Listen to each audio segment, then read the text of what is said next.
Hello, my name is Brian McDonough. I'm originally from the Hochelaga-Maisonneuve part of Montreal.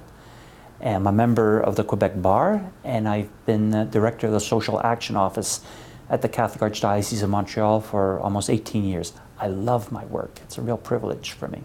Meet all kinds of interesting people, including yourself. Let me share with you a little bit about my faith. I have to say that my faith is founded on a certitude, but a certitude that is of an affective nature. Strong feelings that come from fundamental, indeed life-changing experiences that I had.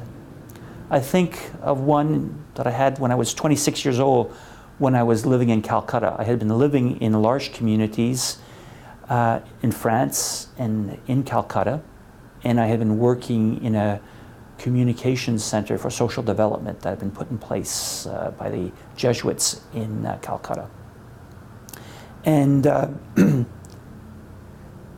one Sunday after communion, I felt an intense experience of love, like an overwhelming love, almost like a tidal wave. A love that was gratuitous and that was totally accepting of the person that I am and the person that I was. I was just overwhelmed by this gift of love that was offered to me. Another fundamental experience was that of being present at the birth of each one of my 4 children.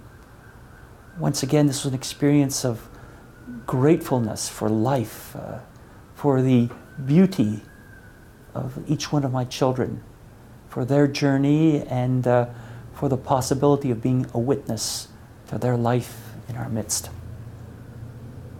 These founding experiences as a believer have been reinforced, confirmed over the years by other experiences. For example, I'll share with you the experience of walking by the river in Verdun, or finding myself in front of a landscape. And suddenly there emerges from within my heart a feeling of wonder, of gratitude. Glory be to you, Lord. Glory be to you, Lord, source of all life. It's an experience of gratitude. It's a prayer, really, of thanksgiving for this beauty, this experience of wonder that is indeed a gift from this Creator God. And it allows me to see the presence of God in the infinitely small and the infinitely large.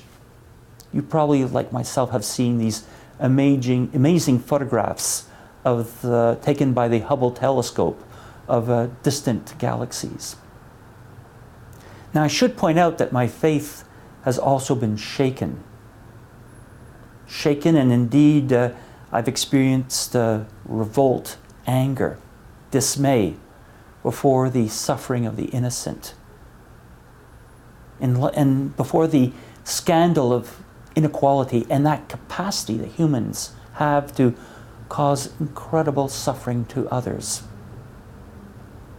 I've heard about those stories from persons, for example, that participate in activities inspired by restorative justice, stories shared by both victims and offenders.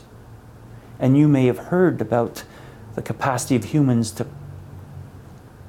do evil when you've read stories from the war or in contexts of conflict. Now, this experience of anger and frustration, dismay, has led me to recognize in Jesus Christ the person who, out of a spirit of freedom and out of a spirit of solidarity and justice, espoused the cause of those who were excluded, and took the cause of God's truth.